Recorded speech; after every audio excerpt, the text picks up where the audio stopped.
My name is Elena, and I am 38 years old. My husband used to say my body was his favorite work of art. It was a beautiful thing to hear. I thought that by having our son, I was making that art meaningful. I gave my body to create our family, and in return, my husband almost gave his heart to someone else. He started looking for perfect art in other galleries. Before our son, Leo, was born, my life was full of business suits and high heels. I was a marketing manager. I had a slim body and so much energy. My husband, Daniel, loved my ambition. He was always proud of me. Everyone said we were a perfect couple, a power couple. We were a team, ready to conquer the world. I felt so alive back then. I thought our life would always be like that. Then, motherhood changed everything. My body became soft. It was not the same body I knew. My skin had new lines, like a map of my new life. And a long, pale scar rested on my belly from the C-section. I quit my job to be a full-time mom. My stylish clothes were replaced with simple, comfortable ones. There was no more perfume, no more makeup. My world became smaller. At first, Daniel was wonderful. I thought he truly understood. He would kiss my scar and say, "You are my hero, Elena. This is proof of your love." Those words were my comfort. They made me feel strong. But years passed, and words can fade. Slowly, his eyes changed. It was a small thing, but I noticed it. He stopped looking at me with admiration. He started looking at me with patience. He didn't say anything bad, but I felt it in his silence. I knew what he was thinking. He was waiting for the old me to come back. The woman in the business suits. The woman with the perfect body. But that woman was gone, and I didn't know how to bring her back for him. The distance between us grew slowly, like a crack in a wall. Daniel started spending more time with his friends. They were successful men, and many of them had beautiful, perfect wives. One evening, he was scrolling through photos on his phone. He didn't look at me. He just said, "You know, my friend Mark's wife is amazing. She has 2 kids but looks like a model." His words were casual, but they felt like a small stone thrown at my heart.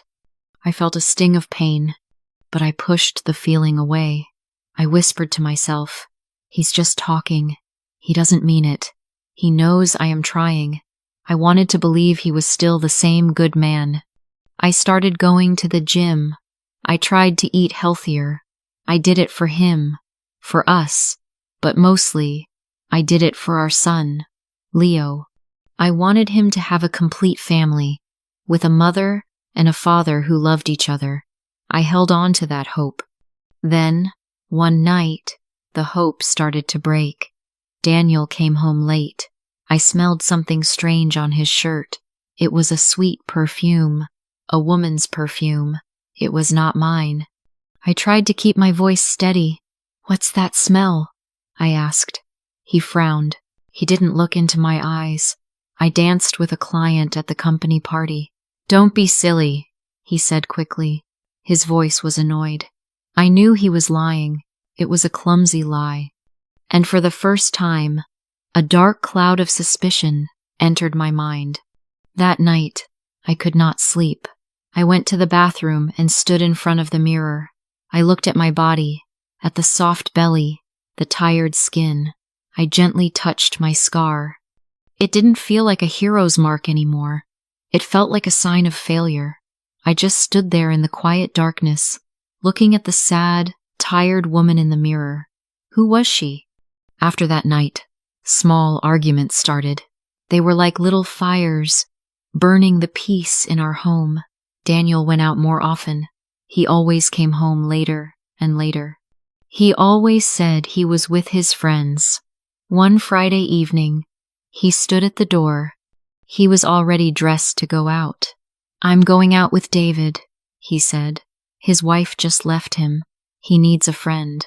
I had a bad feeling in my stomach, a cold, heavy feeling. but I didn't say anything. I just nodded my head. I watched him walk away, and I felt so alone. I didn't know it then, but that night changed everything. Daniel later told me the whole story. He told me what happened at the bar. His friend David was not just sad, he was completely broken. He was crying into his drink, a grown man with tears streaming down his face. Daniel just listened. David told him that his wife, the beautiful, perfect wife, had left him for a richer man. They had argued for months.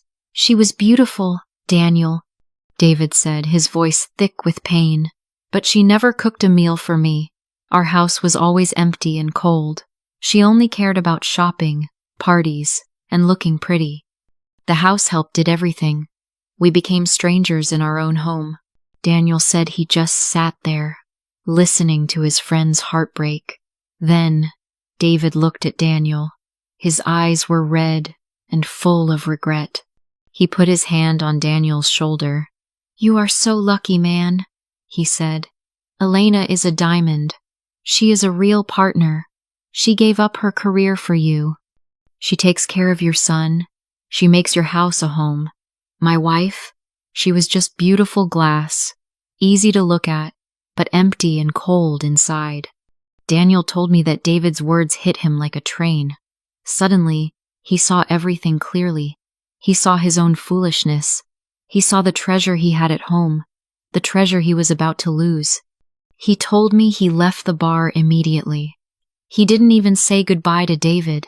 He just stood up and walked out. He drove home, and his hands were shaking on the steering wheel. For the first time in years, he wasn't thinking about a perfect body or a pretty face.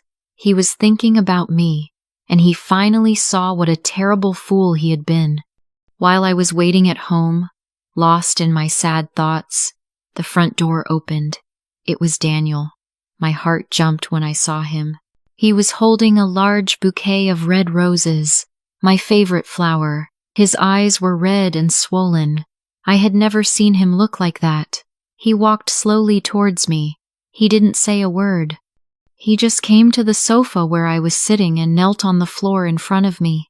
My heart stopped beating for a second. I was so confused. He took my hand. His hand was trembling. "Elena," he whispered. His voice was breaking. "I am so sorry.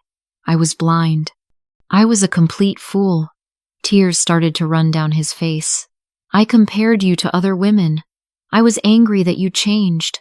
I almost made the biggest mistake of my life and betrayed you." He pulled a small, black box from his pocket. He opened it. Inside was a beautiful new wedding ring, shining under the soft light of the lamp. His shoulders were shaking with sobs. I had never seen him so vulnerable. This was not the powerful, confident man I knew. This was just my husband, my Daniel, terrified of losing his family.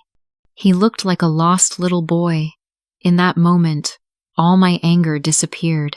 I only saw his pain. I sat there for a moment, just breathing. My body felt heavy.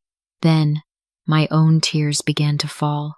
They fell silently onto his hands, which were still holding mine. My tears were not just for his pain. They were for my pain, too.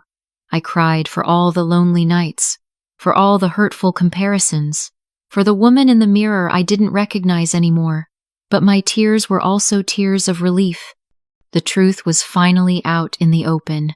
The heavy silence that had filled our home for so long was finally broken. I didn't shout. I didn't blame him. I just gently placed my hand on his wet cheek. He looked up at me, his eyes full of fear. I looked deep into his eyes. I saw his shame. I saw his deep, honest regret. And under all the pain and the mistakes, I still saw him. I still saw the man I had married, the good man I had always believed in, deep inside my heart. And I knew, in that moment, that our story was not over yet. He looked at me with so much hope in his eyes. "Marry me again, Elena," he pleaded. Let me earn your trust back. Let me prove that I can be the man you deserve. I looked at the ring, then I looked at him. I took a deep breath. Slowly, I nodded. It wasn't an easy decision. Forgiveness is not a simple switch. I knew it was the start of a long journey for both of us. He promised me things would be different, and this time, his words felt real. We are a team again, he said, and his voice was firm and clear. I will come home earlier. I will help with the house. We can even go to the gym together, if you want. He paused. Then he said the most important words. But most importantly, I want you to find yourself again. Our son is older now. He doesn't need you every second. It's time for Elena, the marketing manager, to come back into the world. 1 year later, our life is completely different. Daniel kept every single promise. He is not just a husband. He is my partner again. He comes home earlier. We cook dinner together. He plays with Leo while I work on my projects. He was the one who encouraged me to start my own freelance marketing business. Now, I have my own clients. I feel that old energy returning. I go to the gym, not to get a perfect body, but because it makes me feel strong. Our house is no longer quiet and heavy with unspoken words. It's full of laughter and conversation. Daniel doesn't look at other women anymore. He only looks at me. And in his eyes, I see love, and I see respect. I feel beautiful again. Last night, as we were getting ready for bed, he sat next to me. He gently touched the scar on my belly. He leaned in and kissed it softly. "This is the most beautiful part of you," he whispered. "It's the story of our family. It's the proof of our love." And for the first time in a long, long time, I looked at my scar in the mirror, and I smiled. I finally believed him. I used to think love meant staying perfect, never changing, always looking the same. I thought that was the definition of a happy marriage. But life changes us. Motherhood changed my body, and that change almost cost me my family. Now I know, real love is not about never changing. It's about seeing the beauty in those changes. A perfect body can fade, but a family built on forgiveness and understanding, that can be strong forever. It can heal and grow, even after the deepest pain. Elena and Daniel's story is a mirror for many modern relationships. In a world filled with perfect images on social media, the pressure to have a perfect life and a perfect partner is immense. It can make you forget the real value of what you have at home. Through this story, Peak wants to show you the danger of external validation. Daniel's mistake was letting the shallow opinions of others define his wife's worth. A true partnership requires building a private world of shared values, strong enough to resist outside noise. Notice that the turning point wasn't another argument, but a powerful moment of empathy, seeing his own potential failure in his friend's pain. So, here are some thoughts for you. Protect your relationship from unhealthy comparisons. Practice active gratitude. Tell your partner one specific thing you appreciate about them today. And always remember that a relationship is a team. Both players need support to thrive, especially after major life changes like having a child. If you believe in second chances and forgiveness, please type team in the comments below. If this story warmed your heart, please give it a like and subscribe to Peak English Stories for more stories about real life and real love. Thank you for listening. Cherish what you have